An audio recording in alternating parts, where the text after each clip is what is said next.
દુનિયાદારી છોડી દો, ત્યારે દુનિયાને લઈને તમે ચાલો છો તો તમે એક કદમ આગળ નહીં ચાલી શકો. બસ આપણે શું કરવું એ વિચાર. દુનિયા આ તો સમાજ છે, આ સમુદ્ર છે, અને અંદર તો મગર મસી હોય અને બેડકા ને માછલી હોય. ત્યારે જે ખાડા ને ખબોશિયાની બેડકી હોય ને, કે એને સમુદ્રની લહેરની ખબર ન હોય, એના જેવી વાત છે. ત્યારે તમે જ્યારે તમારા પોતાના અંદર ઉતરશો ને, ત્યારે તમારા અસ્તિત્વની તમને ખબર પડશે કે હું કોણ છું. હા, ઈશ્વરે મને કેટલું આપ્યું છે વિચાર તો કરો. આ જીવનની માર્ગ પર આપણને ઈશ્વરે કેટલું આપ્યું.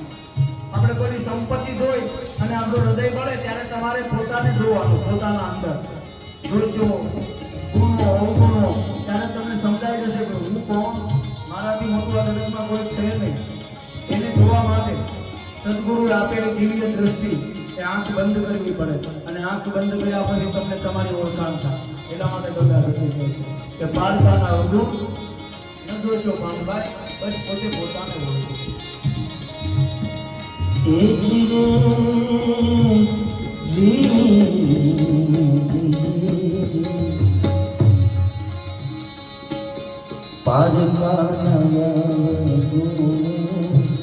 जो सुने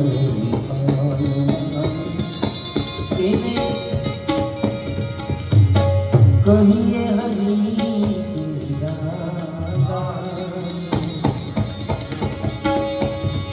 आशा नहीं तृष्णा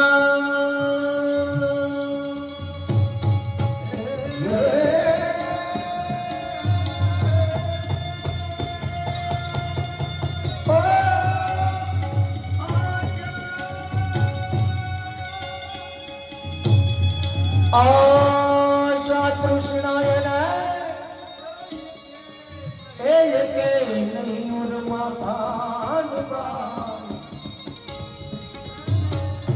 आशा ने तृष्णा के नहीं उर्मा पानबा एवो राखवो દ્રઢ વિશ્વાસ ભક્તિ કરો તો તમે એવા નરની કરજો પાનબા કે રાખજો વચનમાં વિશ્વાસ. આશા ને તૃષ્ણા એકે નહીં ઉર્મા, પણ એ ક્યારે થાય? આ ગંગા સતી ભાનભાઈએ જે સંવાદ કર્યો, ગંગા સતીના 52 પદો બતાવ્યા. 52 પદો એટલે કે ભજનો લખ્યા આપણી ભાષામાં. એમાં 52 પદોમાં એક એક પદ એવું બતાવ્યું છે, એક એક પદની જો ઓળખાણ થઈ જાય ને તો તમારે બધી મથામણ મટી જાય. એ ગંગા સતી એ બધું મટી જાય, કાંઈ કરવું ન પડે બધું. એટલા માટે ગંગા સતી કીધું ને વસન वचन विवेकी जिन नारी पानवा ब्रह्मदीक लागे जेने पाया.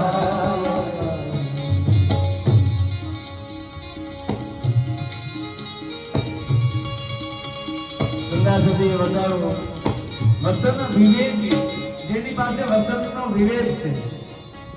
વચન બે પ્રકારના બતાવ્યા.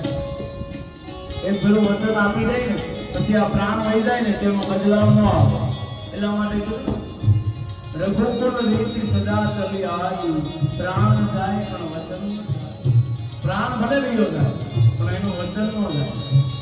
આ વચનનો મહિમા બતાવ્યો, અને એવું વચન કહ્યું ગંગા સતી એમ કે યપારત વચનની શાન થઈને જાણી પાનબાર. એને કરવું પડે નહીં બીજું કાં. યપારત વચનની એ શાન થઈને જાણી પાનબાર. એને કરવું પડે નહીં બીજું યપારત વચનની શાન જો જણાય જાય પછી એને કાંઈ કરવું ન પડે, બેઠો બેઠો આનંદ કરે. એટલા માટે ગંગા સતી जी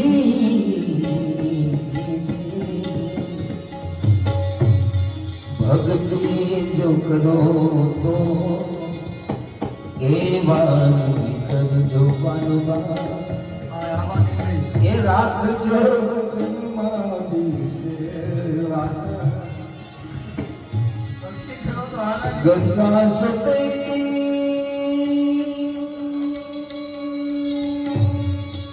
ભક્તિ કરો તો શું કીધું?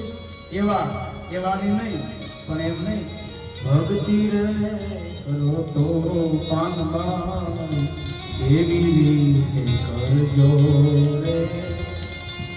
જેને ભક્તિ કરો તો એવી રીતે કરજો. આ તમે સંગ કરો તો કેવાનો કરજો? કેવાનો? વસનવાળાનો સંગ કરજો. સંગ કોનો કરવો? વસનવાળાનો. અહીંથી તમારી હારે આવે, આપણે માનો ગોયમાંથી ગામડે ત્યાં આવ્યા દર્શને, અને ત્યાંથી એમ કે આવો મારી હારે, હું તમારી હારે સૌ, અને અહીં આવીને પછી મૂકીને વિયા જાય એવાનો સંગ ન કરવો.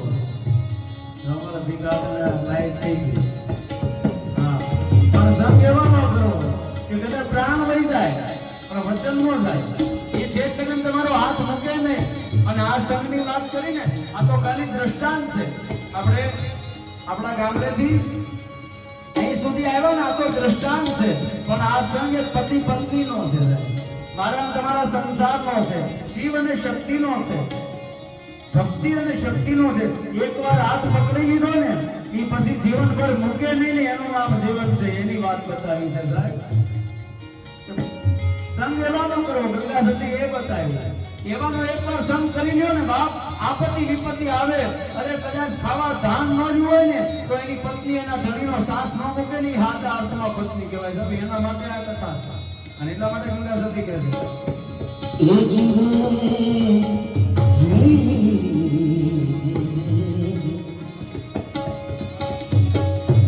વચનમાં સમજે મહાસુખ મહાસુખ ઉપજે પાનવા.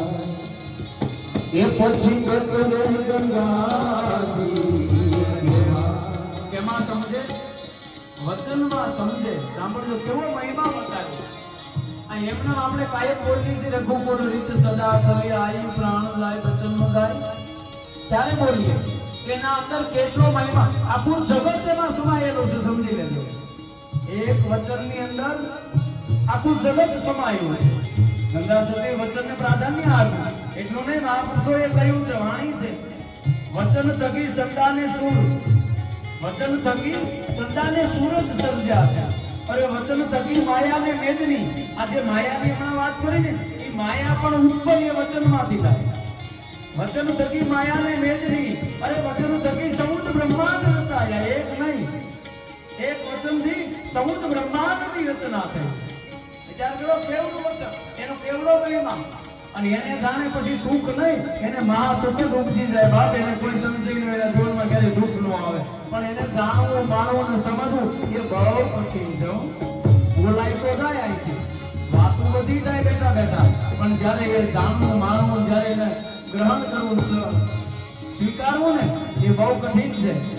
હા, એટલા માટે વચનનો મહિમા બતાવ્યો. વચન થકી સમુદ્ર બ્રહ્માંડ રચાયા. અને એટલા માટે ગંગા સતીએ કહ્યું, વચન વચન કી મેં રહે, અન વચને ભયો. વચન વચન કી મેં આને વચને ભયો પ્રકાશ. અરે વચન થકી સમુદ્ર બ્રહ્માંડ રચાયા. એ વચન કોઈ વિરલાને પાંચ હું કીધું બધાના પાસે. જો બધાને જીભ આપી બોલવા માટે, વચન આપવા માટે તમને કામ આપ્યું, સાંભળવા માટે કાન આપ્યા, જોવા માટે આંખ આપી, સુગંધ લેવા માટે નાક આપ્યું, બોલવા માટે મુખ આપ્યું, ચાલવા માટે પગ આપ્યા, ખાવા માટે આપણે અત્યારે ખાવા માટે જ કહેવાય. નગર ઘણા મહાપુરુષો એમ કે દાન દેવા માટે હાથ આપ્યા. હું એવું નથી માનતો, હું એમ તો ખાવા માટે હાથ આપ્યો. ખાઈશો તો કંઈક કરશો, દાન પછી પહેલા ખાવું પડશે, એટલે હાથ આપ્યા. આખી કાયા તમે જુઓ, કેવી સુંદર કાયા આપી. પણ આપણે કાંઈ જાણ્યું નહીં, માન્યું નહીં, તેથી આ કાયા દુખી દુખી રહી. જન્મથી દુખી, મરી ત્યાં સુધી દુખી. શું કામ? એ કર્મ અનુસાર છે. સુખ અને દુઃખ. પણ મહાપુરુષો સંતો તમને ટાંક મારીને કહે હે માનવ, તારા ઘરે એક ટાંકનું અનાજ ન હોય ને, પણ પરમાત્માના સમરણમાં એના વિશ્વાસે બેસી જા, ગમે નથી થાવ લાગીને તારા મોઢ ધરી દેશે. સાહેબ એવો ઈશ્વર. પછી એની ચિંતા આ કાયાને જોઈશું. બે રોટલી જોવે, અવાસે અનાજ મળી જાય ને આખા દીનું, એટલે તમારું દેહ નીકળી જાય. અને ઈશ્વર બંધાયેલો છે. દાંત આપ્યાની સાવવાનું આપવાનું ન આપે. બોલો, આપણો જન્મ થયો ને, ઈશ્વરની વાત આવી એટલે કહી દઉં, ઈશ્વર કેવો દયાળુ છે. આપણો જન્મ થવાનો હજી થયો નથી. આ જન્મ થયા પછી તો ઈશ્વરને આપવું જ પડે, પણ એના પહેલાની વાત બતાવી છે મહાપુરુષોએ. ત્યારે માના ઉદરની માનકો જ્યારે પિંડ બંધાય, 7 મહિને જ્યારે એમાં જીવ પુરાય, એ જીવ પુરાઈ જાય કે આ ઈશ્વરને આપણી ચિંતા મળે થવા કે આ જીવનો જન્મ થશે, મોઢામાં દાંત નહીં હોય, અનાજ ખાઈ નહીં શકે, એની હોજરી કામ નહીં કરતી હોય, તો આના માટે શું કરવું? અને જો બહારનો પદાર્થ પેટમાં નાખશે તો એની હોજરી ફાટી જશે, આ જીવ જીવી નહીં શકે, તો એના માટે શું કરવું? અને તેથી માં ભગવતી અને ભગવાન શંકરે એમ કહ્યું, હે દેવી, એક કામ કરો, તમારા સ્તનની અંદર લોહી છે ને, એનું દૂધ બનાવી દો, એટલે આવતા વેત બાળકને પોષણ મળી જાય. જો માના સ્તનની અંદર બાળક જન્મે એ પેલા લોહીનું દૂધ બનાવી દે, એ જન્મ થયા પછી બે ટકનું અનાજ ન આપે, ભલામણ એટલો વિશ્વાસ નથી તમને. એટલા માટે ગંગા સતી કહે છે, વચનમાં સમજે એને મહાસુખ ઉપજે. એક કરે ગંગાજી કહેવા. અને ઘણા કહે તો બાપુ તમે કથાકાર છો, તમારે આ બહુ દાદા નથી, ઘરના એટલે આપણે આ મોડું ઘરના ને સંવાદ કરવાનો, વાતો કરવાની છે. એટલે તમે કથાકાર છો ને કંઈક ફેશનેબલ રહેવું જોઈએ, કપડા ને એટીકેટીમાં ભગવાનની દયા છે, અને કદાચ આપણે એ રીતે રહી શકીએ. પણ મેં કીધું રહીને છેલ્લે આ કાયા તો જોડીમાં ભળી જવાની, બીજું કઈ મને કે આ તમે તો અકળાય, મારે જીવવું નથી, મને આનંદ ને હું ખુલ્લે આમ જીવવા વાળો માણસ છું, મને બંધનમાં નથી ગમતું યાર, બંધનમાં રહેવા વાળો આમ આવો નથી. મેં કીધું મને પૈસા મળે ન મળે, પણ કોઈ આંગળી સીધે એ મને પહોંચ નથી. હું જોડીમાં બેઠો હોય ને રાજગાદી ઉપર બેઠો હોય, મારો એક જ આનંદ હોય. અને અમે બેસીએ, બહાર જઈએ એટલે જોડીમાં બેસી જાય. ઘણા કે બાપુ હા, કારણ કે અમે કઈ પદ લઈને થોડા આવ્યા છીએ, અમારા પાસે મોટામાં મોટું પદ છે ને, એ મારા મહાદેવનું નામ છે, એનાથી મોટું પદ બીજું એ કોઈ નથી. માનવ જાણે હું કરું અનંતર કરતલ દૂજો કો, આદરા તારા અધવશ રહે અને મારો હરી હરી છે.